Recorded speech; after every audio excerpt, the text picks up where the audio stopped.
So I first arrived in Cameroon in 2011, and I was working with the UNDP, United Nations Development Programme, on adaptation to climate change, which allowed me to, let's say, visit the different regions of Cameroon and learn about the culture.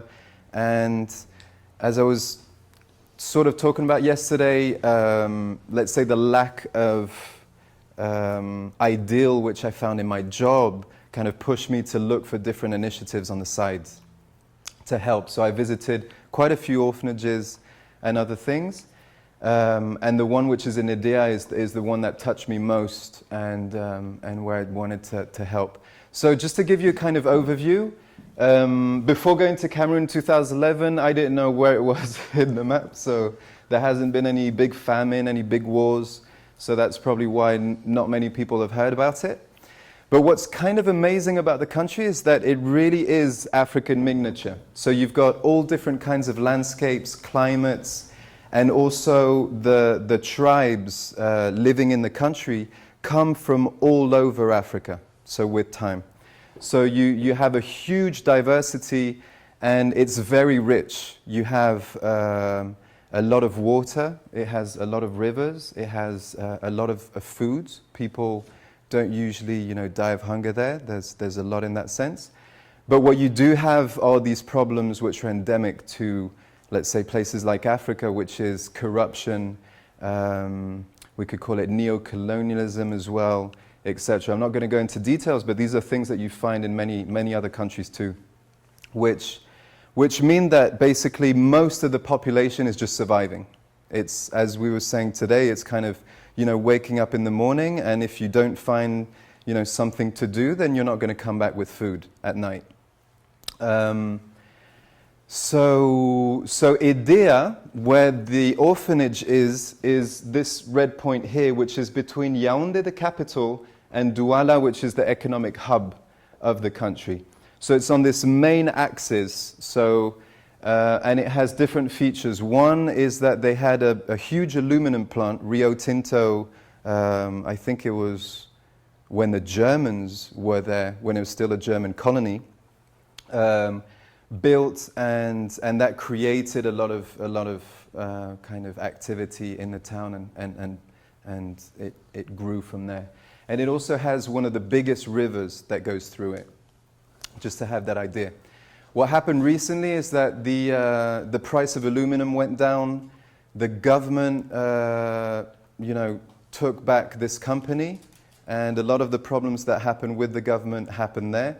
So there's not as many people working in that company, so there's a lot of these social problems that we can see in Idea. The orphanage itself is called ONG Casa.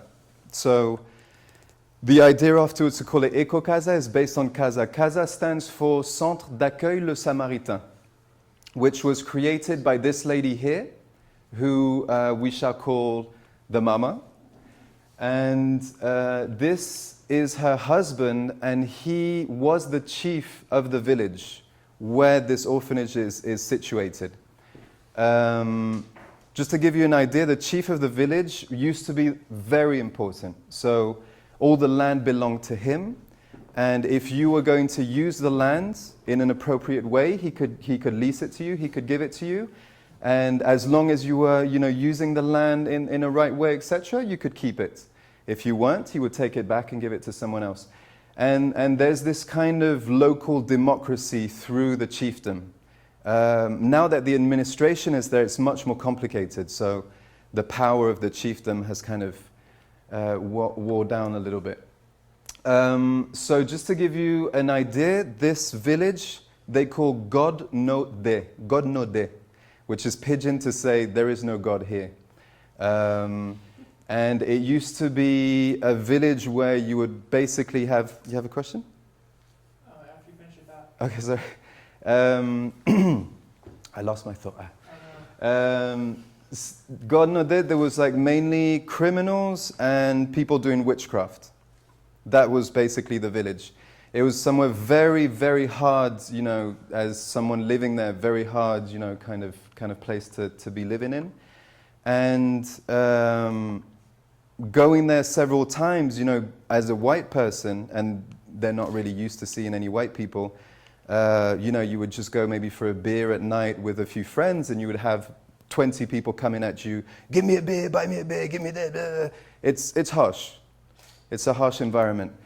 And, you know, we often talk about African communities, etc., but it's not so ideal as one might think. There's a lot of, you know, jealousy and that witchcraft that goes underneath.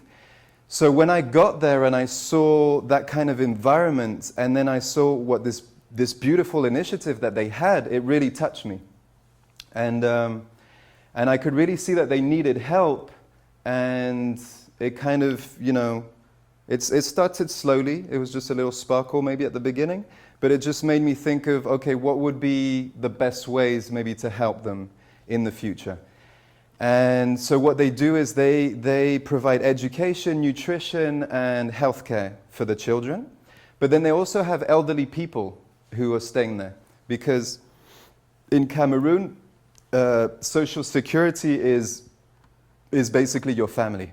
So you can have an elderly person and they're a grandparent, their children will die maybe because of AIDS, or it could be any different reason, or they don't have much money, they can't take care of that person doesn't have anyone, the government doesn't do anything. So they also gave this help to these elderly people, and you can see here 2 of them with the children in the middle. And I think it created this beautiful synergy, because on one side you have the children who are going to help out, you know, with the chores and help out these elderly people, and on the other side they will give, let's say, their wisdom and, you know, try and educate these children in different ways.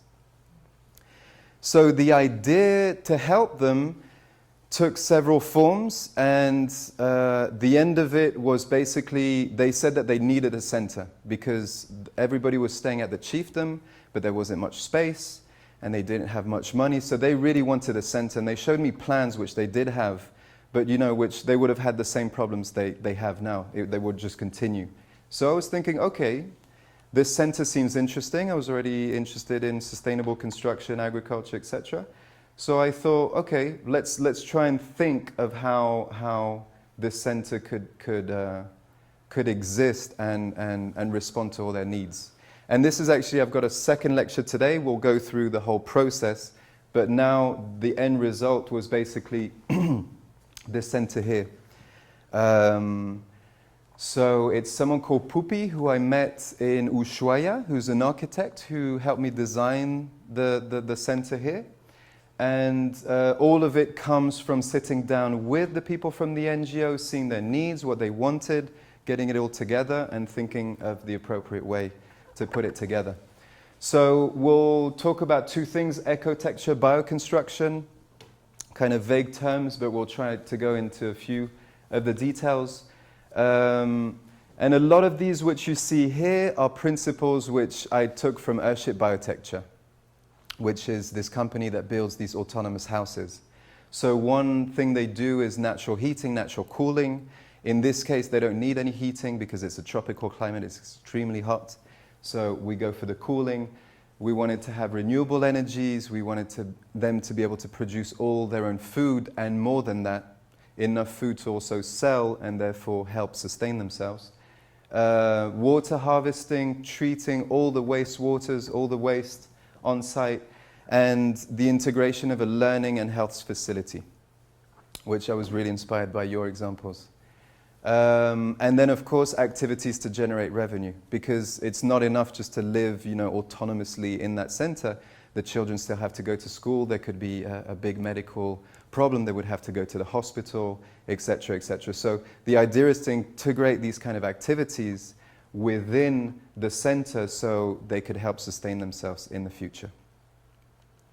So the first thing we're going to look at is the kind of structure of the whole center. And if we look at traditional architecture which we see, which is not necessarily what you will see if you walk, you know, if you go through the villages now, but traditionally you would have people's houses which would be in circle, and in the center you would have a community space, which could be used for different things. And we decided to use this, and you'll see flowers again and again, but we basically decided to use the flower of life to space the different buildings. And it was just to create more fluidity within and have the right amount of space. I don't want to go into anything spiritual or energetic or etc. Just in a kind of spacing, it was just an appropriate way to space the buildings. And then each of the buildings goes with the Fibonacci sequence again to kind of create a more efficient space within the house. And this is the center. So from what they said they needed, we have here the children's house. Here we have a house for the elderly people. This is for the volunteers or eco-tourists who could stay. This is for the staff. Here's a learning center and the health facility, which we'll look at in more detail. And so we started, what happened is that the chief of the village, who was the main financier, he was the one giving all the money for all this, died. And therefore we decided, okay, we're going to have to move forward quicker than we thought. And we got together in the space of about 3 months. We managed to make a website, the Facebook page, get this video together, and get ready for the build. So it's a little bit, just in this kind of will doing, but I think it was important also for them to feel that something was happening and going in the right direction. So I'll just show you maybe the little video, which is also going to give you some more information.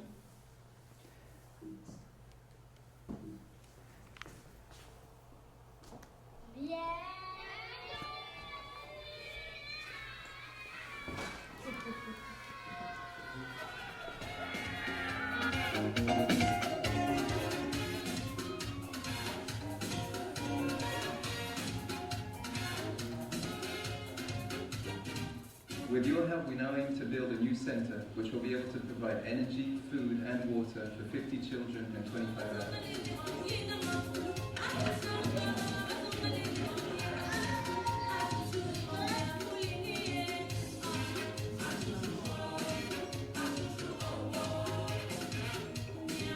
Casa est né en 2002 à travers la récupération de 2 nourrissons dont la maman était attardée mentale et décédée. Les enfants se sont retrouvés sans famille.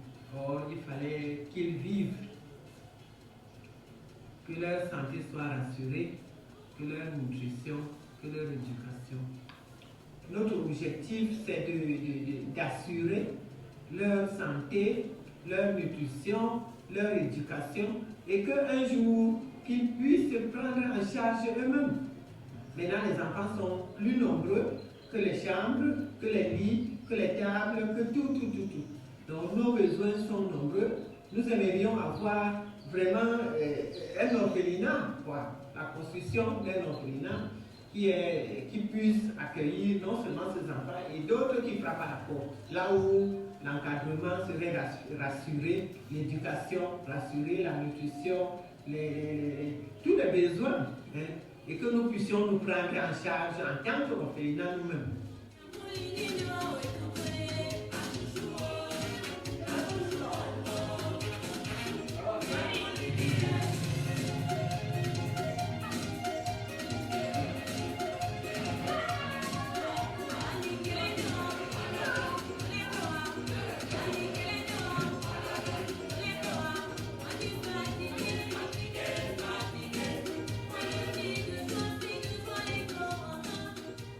The design of the centre will be based on the principles of permaculture and ocean biotecture in order to achieve sustainability. Natural and recycled materials will be used during the construction, and water will be harvested from the rain and then treated on site using biofilters. Energy will be produced using renewable means such as solar panels, windmills and a biodigester. All food is to be produced on site using agroforestry and natural farming techniques. There will also be a learning centre and a health facility which will be available to people from the village.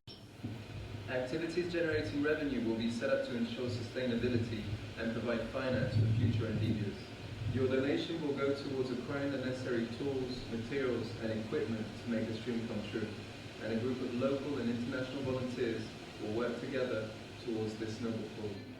Nous tendons les mains à toutes les âmes de bonne volonté pour nous rejoindre à Casa. Et nous leur disons un grand merci.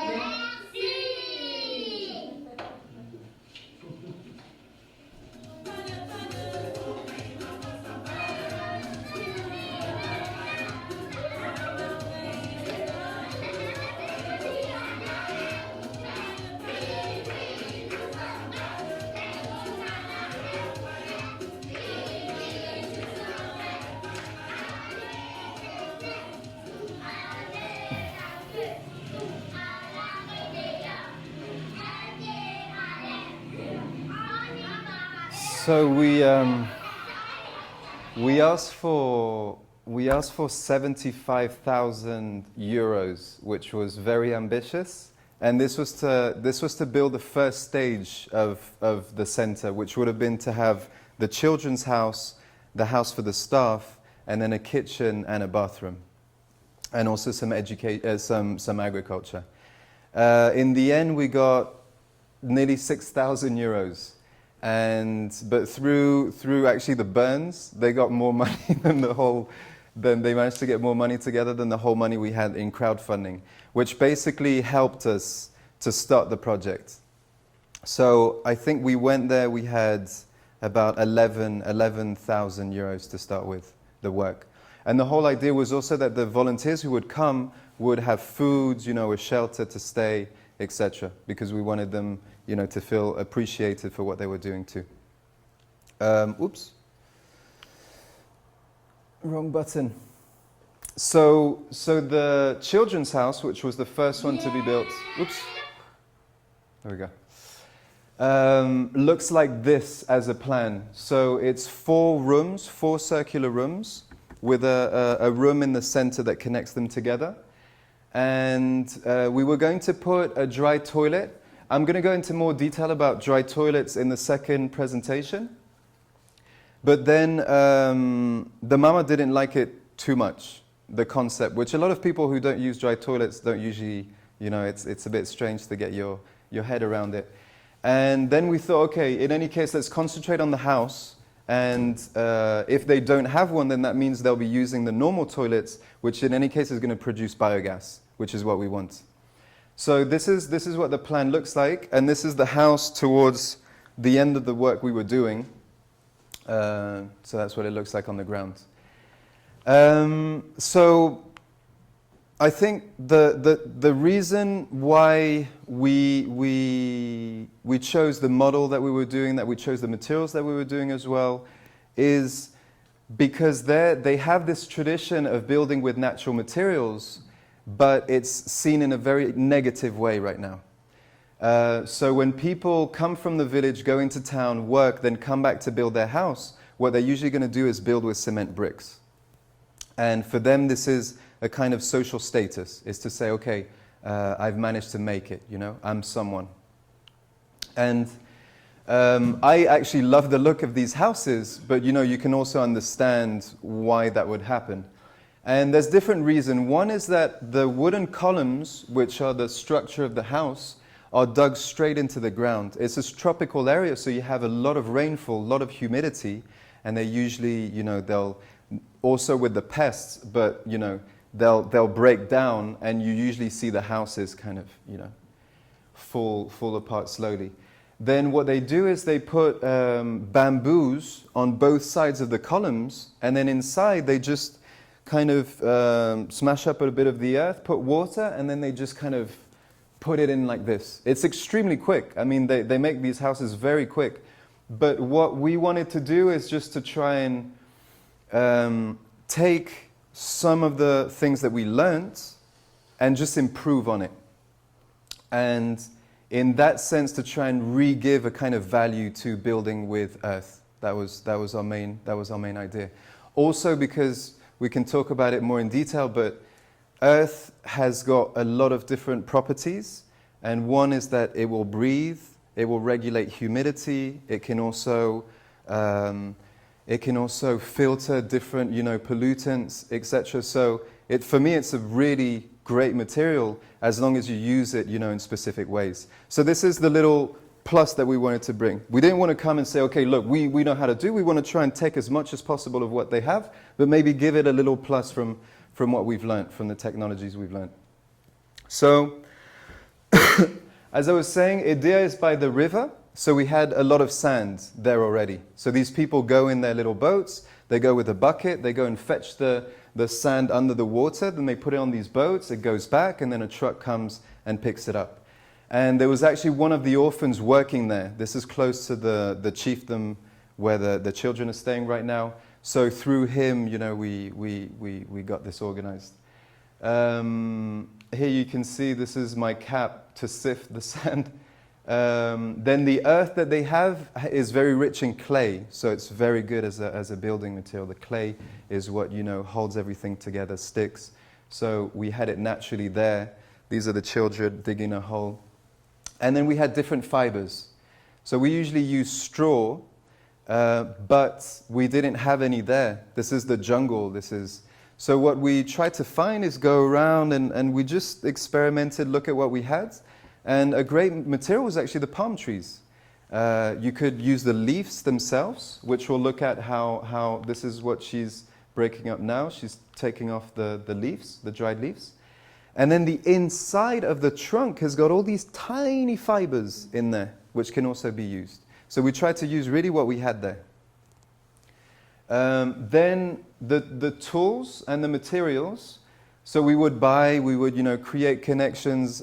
I've traveled in different countries, and some places you just, as a white person, you're just going to get ripped off. So I got used to always, trying to find the best way, the prices, and how to speak to people, all that. So we got the right contacts. We kind of knew how much things cost. So we got everything from there, from the town. And the wood itself is from a neighboring town. They have a sawmill. And we went there with Zuri at the beginning. And we didn't know what to expect. We just wanted to see, is it possible? Could you guys do something? This is for an orphanage, a social project. And we spoke to this guy from Tunisia who was responsible for production. And he was very nice. He basically taught us how to, be snakes. So he basically said, okay, go to the headquarters, which is in the town, and say that you want 2 trucks of wood, but don't tell them your project, because then they'll think there's loads of money behind it.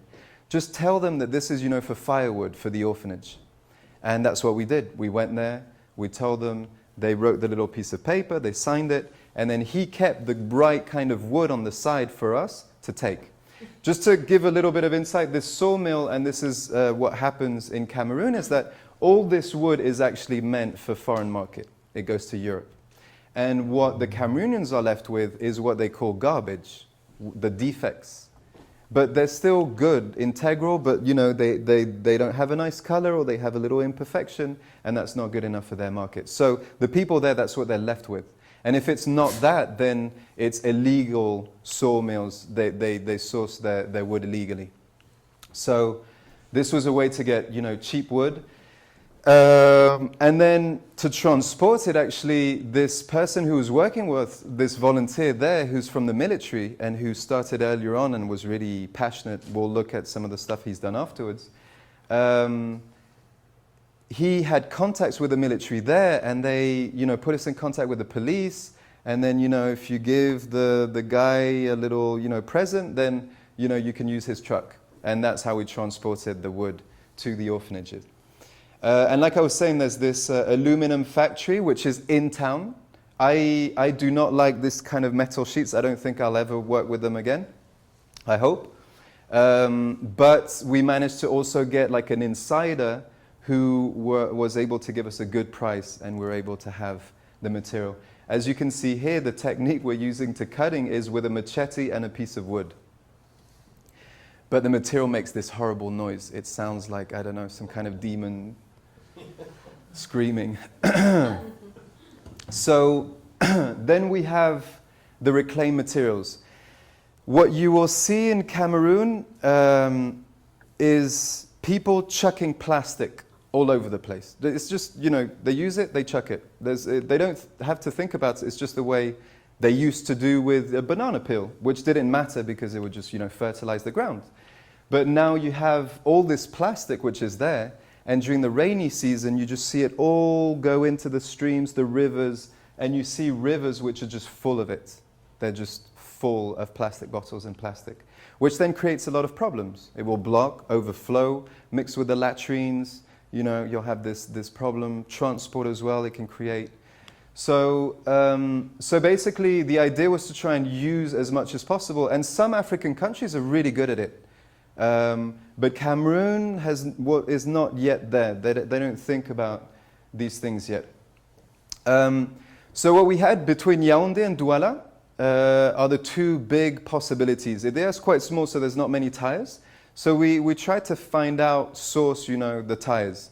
Of course, again, if you come as a white person, suddenly one tire is worth more than a cement bag. So, you know, it's the way to speak to them and how to do it. But what we found is that the trucks would go with goods from Douala to Yaoundé, because that's where the boats come in with all the goods, and then they go back empty. So in Yaoundé, we spoke to the drivers directly, and we just, you know, we give them a little motivation, as they call it, and we would be able to put, you know, the tires in there and then drop them off on the way. Every time, this is a volunteer who arrived just by the plane, and at the same time, you know, I would try to source plastics, cardboard, anything that we would need on site. So every time I did a trip for something, I would try to use it for several things at the same time, this kind of trying to be as efficient as possible. Here we were looking for tires, and at the same time we passed by this place where they had these tubes, and these are the tubes that we use for the cooling system, which we'll go into more detail. But that's it. Here you can see what I was talking about, that river with the bottles. All of these are bottles inside of it. So the eco brick for us is a really, because what you'll mainly see there, you can pass it around and just see what it is. What you'll mainly see in Cameroon are tires, plastic bottles, plastic wrappers, and plastic bags. That's basically what you see everywhere. So an eco brick basically takes care of, let's say, most of the problem. And we wanted to give it a kind of, you know, again, this value. It's upcycling. It's not just recycling, it's upcycling. So in different places, you know, you go with your glass bottles, you put them in a container, they break, then a truck comes, transport them to a factory, they heat them up again and make a new bottle. It's called recycling, but there's a lot of energy and waste that goes into it. So we were trying with these eco bricks to, you know, have a bottle which is, you know, meant to just be used once and then thrown away. We're trying to give it a new life, a new intention, and we'll look at how we do this in a bit. So we had these children, this was in January 2015. I started teaching them how to do it, and the idea was that they make as many as possible so that when we build the house, we could use them in the house itself. Here you can see, we'll go into more detail when we talk about the wall, but how we place them. So if you remember the house that we saw in the village, this is the same kind of structure that we have, just that we have the foundation at the bottom, which I'll talk about with the ties. So we saw it in the video, but there's just another little video in case you want to see how an eco brick is made of the children. And they made their own song for it.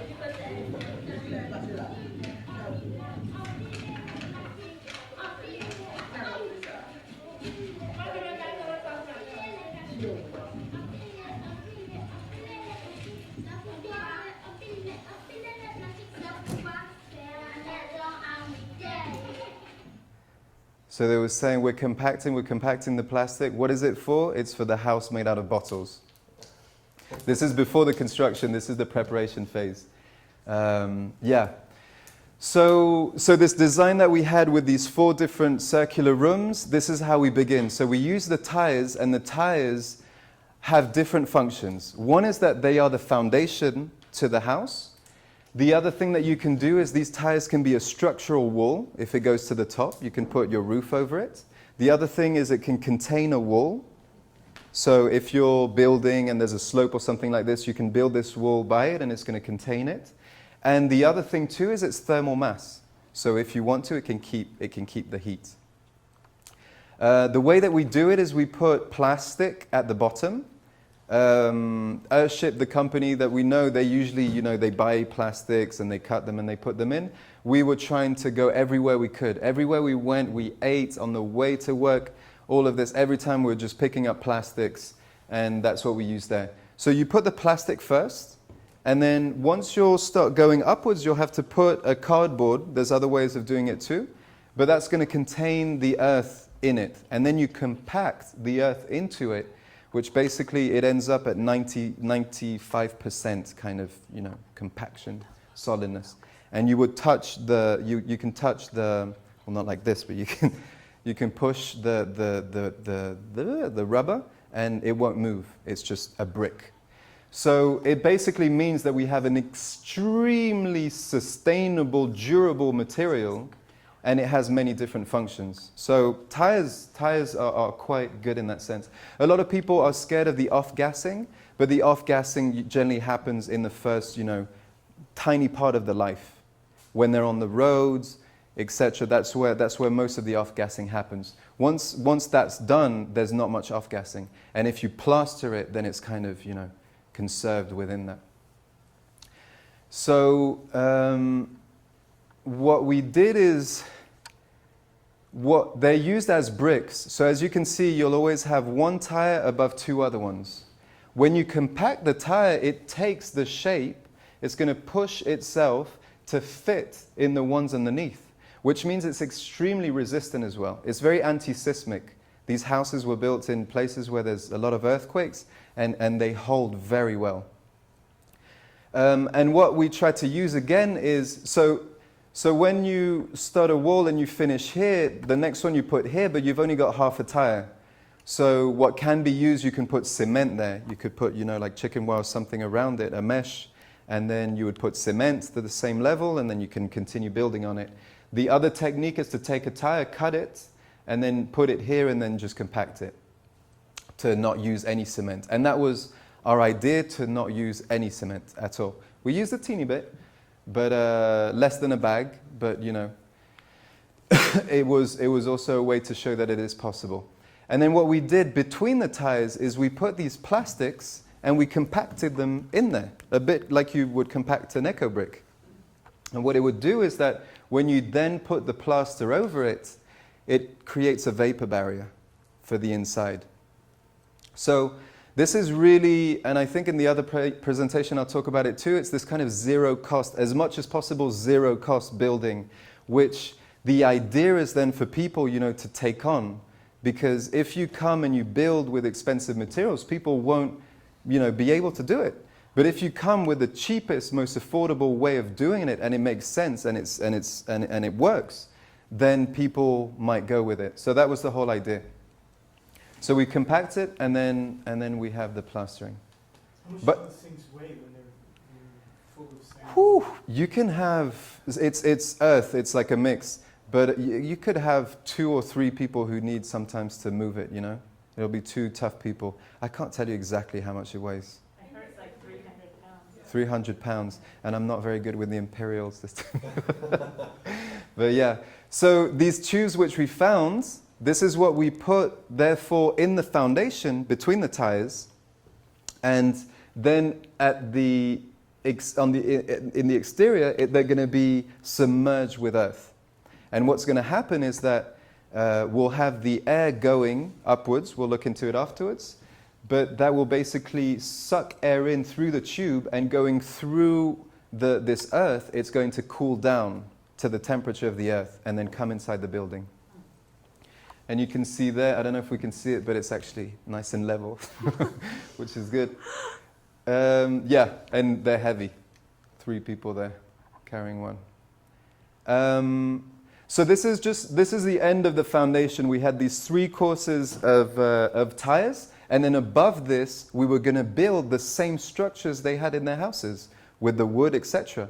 But the fact that we have this footing basically means that the wood is not in contact with all the humidity in the floor. So we've separated both.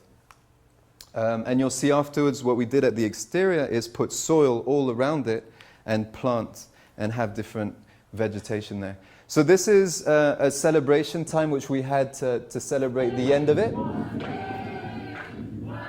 And it's Alicia who taught them all these songs. It was really beautiful. So you had the international volunteers, the local volunteers, the children, and the members of the NGO.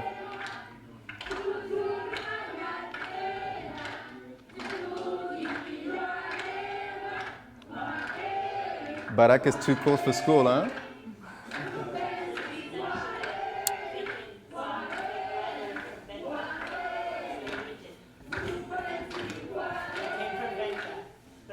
Oh, really? Woo!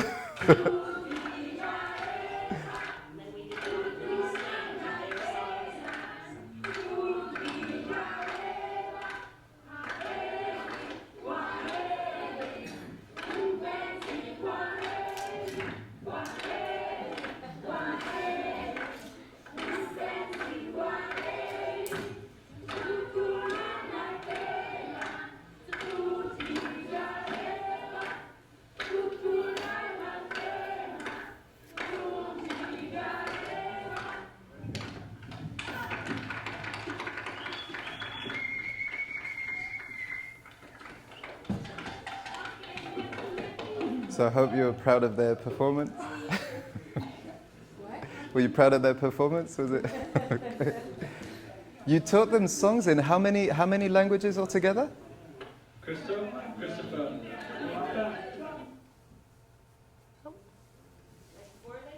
4 languages in very little time. I was amazed. I don't think I would have been able to do it. And they taught us their songs. Right. Yeah. All right. So this is where we used a little bit of cement. So we have this structure with the tires. The fact that it's also a circle makes it, more stronger. And this is where we put these wooden columns inside of them. So these rebars would go through these 3 different courses of tires and then become very firm. They would not go to the ground because we didn't want the humidity to be able to go through them. And basically the column would be tied into it. Here we got motor oil, so used motor oil, and we used it to protect it from humidity and also pests. And then a technique that we call porcupining, which basically means that once you put it either in cement or earth with a lot of stones, it'll help it hold together. So as we had the cement here, we were making concrete. So these stones we got from the river. There's a little stream a bit further down, but within the same property. And we also use these cans, and these are the little bits from the aluminum metal roof when they're cut, which we put in. And in a sense, they kind of serve as fiber, kind of connecting everything together within it. Then we have the wall itself. So when the wall would be facing the sun, we basically use these eco bricks, or sometimes we didn't have any, we just use plastic bottles. Closed plastic bottles, and this would serve as insulation. Insulation is basically contained air compared to thermal mass, which is basically solids. And then we put the cob, the earth mix with fibers, and we just tied it to the bamboos so it holds well together, and then we plastered over all of it. So this is basically when the sun was hitting, and it's simply so that the earth which is on the exterior is going to heat up with the sun, but the bottles will create this barrier so that the inside plaster, the inside mud, will not heat up at all. But then when we didn't have direct sunlight hitting it, we would use those leaves from the palm trees, put them in the mud, get them very dirty, and then put them inside of the wall. So we've got these, horizontal bits of bamboo, and then you would put the fibers kind of upwards and stack them one after the other, stack them, so that they hold really well together. And the idea was the difference of just kind of putting earth in there pure clay, and then when it dries, it creates these cracks. This one was to really have this solid kind of fiber. The fiber is the tissue like in our body too. So, which is needed to have a kind of strong wool. And these here are earth compacted bricks. So we just bought this machine for them. And we would make them, and then it goes as a triangle. And then here we have these kind of metal, we have these metal strings which go here, and we place the bottles into it. So you can see we've got a tire brick, we have an earth brick, and we've got these bottle bricks in a wall. And then for the finishing, there's different ways to finish, but what you basically want to do is the more you go to the exterior, the more sand and less clay you want. Because the more clay you have, the clay absorbs the water, it inflates, but then when it dries, it contracts again. So this is why you have these cracks. But if you have less clay, it also means it sticks less. So you need to have these additives which you can put in. And then this just becomes, cooking with different kinds of recipes. This one here was to use cassava flour, which is very sticky, heating it up with water and then mixing it inside of the final mix. And it will give that kind of, it'll stick together. But there's different ways of doing it. If you don't want to use flour, because flour should be better for eating, then what you can do is every time you do your pasta or you clean your rice or you let your beans you can keep that water, and that same water you could use in the mix and it would serve the same. So you're not wasting a food source. And here we have the roof. The roof is what we call a reciprocal roof. And what it is basically these different pieces of wood which go one above the other in a circular mode. And the last one, you will basically have to carve the bottom one and the top one so that it can fit in there. And once they're all in place, they hold each other together. And this is basically it's really going with the philosophy of the center itself, which is that, each part, each person, everyone together, we're strong and we can help sustain ourselves. So you can see it's got 4 different ones for each room, and then this was the central part, which also had one.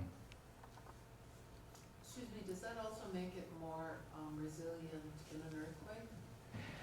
It's yes, I mean they're connected together, so it'll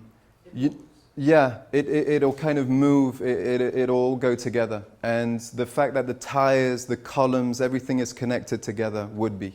I worked in places with earthquakes, so I just basically try to apply anti-seismic laws to everything I do in general. And there, sometimes you get these huge trucks that go by. Sometimes, I spoke to someone actually who was building this concrete house, and he also told me that he does it because sometimes you've got this immense trucks going by and you can really feel the ground shaking. So for different reasons, it's always important to have it. And this is the finished roof.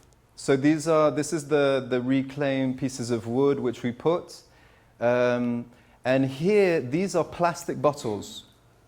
I don't know if you've seen this before. It was someone, I think, in the Philippines who started it. They called it solar bottles. And what they do is they put these plastic bottles through a metal roof, and they put a little bit of bleach inside just so there's no algae that are going to develop inside. And what it does is the ambient light gets reflected and amplified inside the house. So it's like having electricity within your house. And in these shanty towns, generally they don't have any windows, so you don't have any light. So they actually need to, spend money on electricity. And while I was living there 2011, 2013, I saw the importance of this. And, for these guys learning these techniques, that can actually be a job in itself to install these on houses, because these people are using a lot of electricity during the day. And however much you would pay the person to install it, you would basically get back after maybe weeks or a month. Here you have the entrance of the cooling tube. And this here, we had a lot of plastic bottles. There's not too many glass bottles in Cameroon. There's a lot more plastic bottles. So we were actually thinking, what are we going to do with all these, plastic bottlenecks? So we started putting them in the walls as well. But then just seeing a video, on Facebook of this guy who again invented a system where he would put them in a wall and the air that comes in gets compressed and cools down. I'm not sure if it really works or not, but the whole idea was to say if you breathe on your hands and you have your mouth open, it feels warm. If you do it with your mouth closed, it feels fresh. So he did this and they were installing these again in shanty towns. And we thought, why not try it here? So therefore, we've got two different ways for the air to enter the house. And what we put here, we put all around the house, we started growing them, but we'll continue, is these plants which repel mosquitoes. So the idea is also to minimize as much as possible any risks of malaria. So we would put them in front of the tube and then on top of the mount of earth. Because also being on top of the mount of earth, it's going to mean that the sun's not hitting the earth directly. It's a kind of insulation in itself. But then being here in front of this, then you also got the scent that will go inside the house and hopefully prevent. And of course, there's mosquito net, at the entrance and at the exit, which is here at the top. So the hot air, the convectional principle is that when air or water, whatever, heats up, it goes to the top. That's kind of what starts the movement. And then if it starts going out, it needs to come in from somewhere. So you basically putting this tube here and not having other open windows or anything, it just sucks the air in and you've got your cooling process, which is natural and continuous. Having the metal roof as well heats up during the day, so it kind of amplifies this process, making it go faster, so you get more and more air coming in. And the metal roof actually cools very quick, so at nighttime it's cool. And this is not the design which we use here, but it's for a design of another house. And it has a north-south entrance for the air to flow. So during the night you wouldn't have this convection process, but you can have the air which is basically going to flow through your building to cool it down. Then rainwater catchment. As I was saying, we had this stream which was downhill, and it took us maybe 5 little minutes to walk there, but it's tiring with the tropical heat and everything else. So we started at the beginning to put these plastics under the roof to harvest the rainwater and create these artificial swimming pools so that whenever the rain was coming, we would be able to use it. And I think it's important to say that now with climate change, this is happening everywhere. Like here, I think it's normally supposed to be much cooler.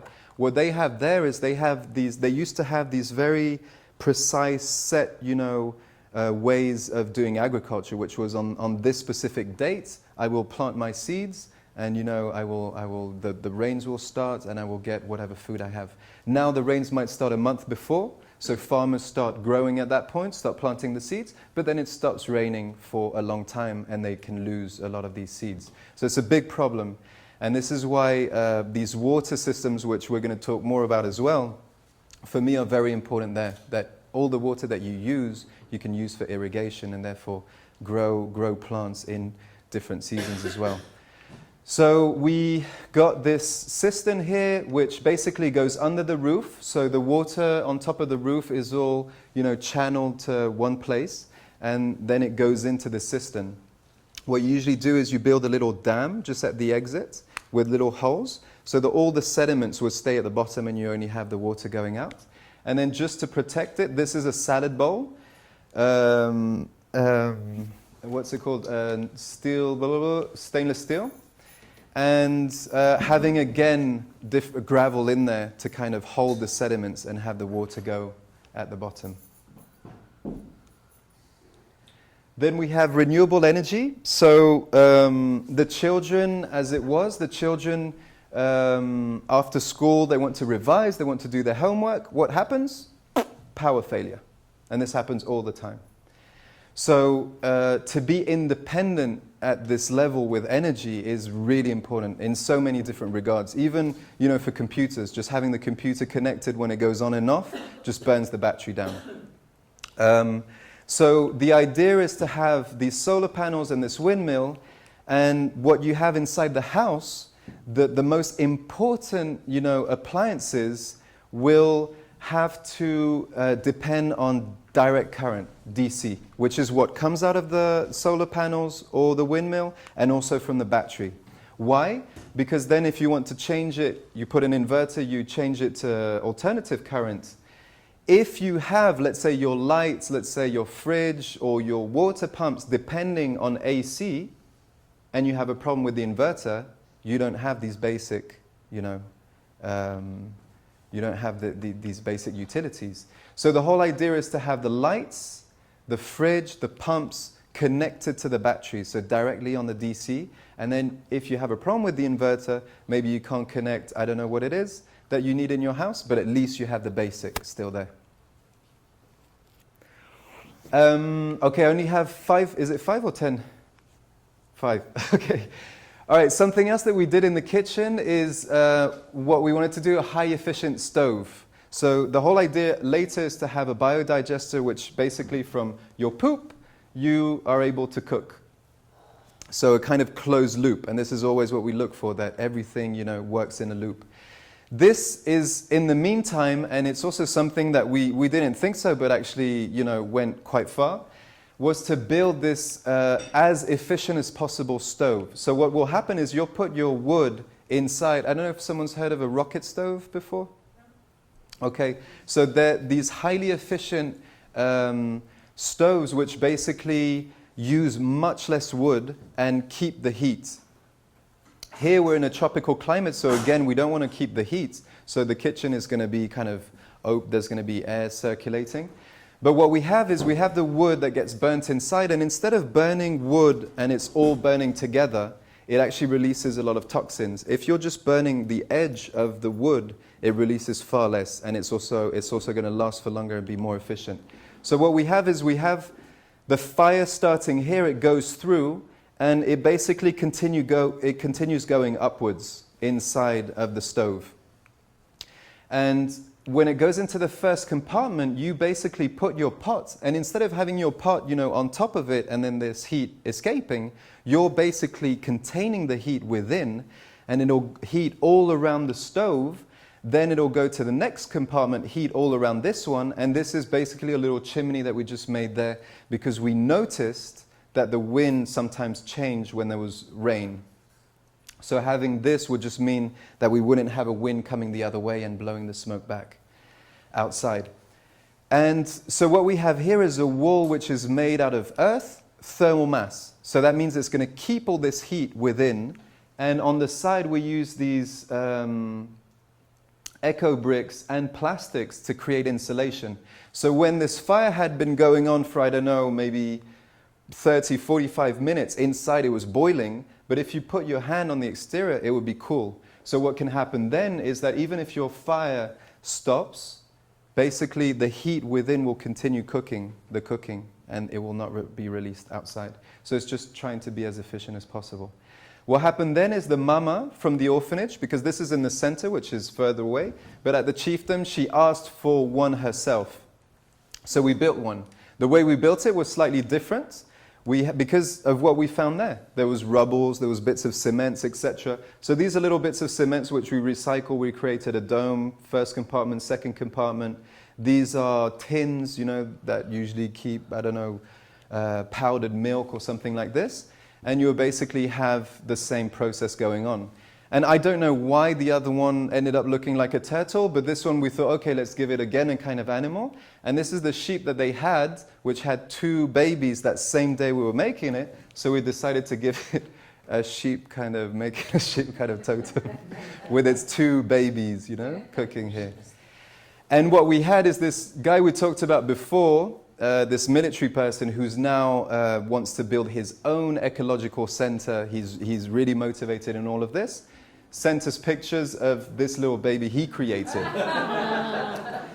So I thought it was quite nice having someone who puts a bit of bling in bioconstruction. And he did this inside this woman's house, and typically they cook inside the house. So the smoke is actually, they are with the smoke. And having this exhaust pipe, sorry, no pun intended, that goes outside would basically, you know, be much better for her health. And here is on the side, so you can see all these recycled materials he put there. And this is his apprentice, who he was training at the same time. I think we're finished, but this just quickly is the agricultural side. So you're going to have botanical cells here, which I'll explain more about next time. These are kind of rotational crops here. This would be a fish pond, which would get water from a pump from the stream, which is down here, and then all the water would go down and kind of drip down these terraces, which you have at the bottom, full of this delicious nutrition from the fish. And this is what we started there. We started growing different things. This is a swell with all the leftovers, vegetation which had been cut down, which they were going to burn, and we said, no, please don't. And they were like, what are you going to do with it? We're not too sure yet, but we'll find a way. And so these were dug, you know, to use the earth, and we basically put all of these inside, planted over them, and this all goes downhill. So basically during the rainy season, the water is also going to infiltrate and then slowly kind of go downhill and keep humidity within all of this earth here. And this is all going to decompose, and the fruit trees which we plant over would have all this nutrition for, they say it's called Hügelkultur, this type. And they say for 30 years you wouldn't have to put anything to it, you know, it's just going to be taking all this goodness. Yeah, I'm not going to go into the details, sorry. This is another technique where you would put your compost in here, and then you put the water, you basically put water, and then all the nutrition will go to the sides, and you can have all your kind of plants, you know, directly for the kitchen, so you can have your parsley, basil, tomatoes, everything else. So it's right next to the kitchen. So you go and put your compost in there, but at the same time when you're cooking, you've got everything, the basics that you need to cook. And that's it. This is the learning center, and this is the little, you know, things that we try to teach the children, because the whole idea is, like I was saying, to create these activities where they can generate revenue. This is using plastic bags, threading them. You can make, you know, hats, bags, whatever you want, decorations. This is Theo, one of the volunteers. He was teaching them how to do yoga. And this is a lecture where basically this presentation we had on Eco-CASA, we made the local volunteers do it for the children. And now we have 6 local volunteers who are, let's say, very hardcore, who know the whole thing, who are very enthusiastic, and who actually already have different possibilities to build houses now. So we're very happy about this. And that's the learning center, that's the health facility, which would have conventional kind of medicine and also natural. And I have to finish here. Thank you so much.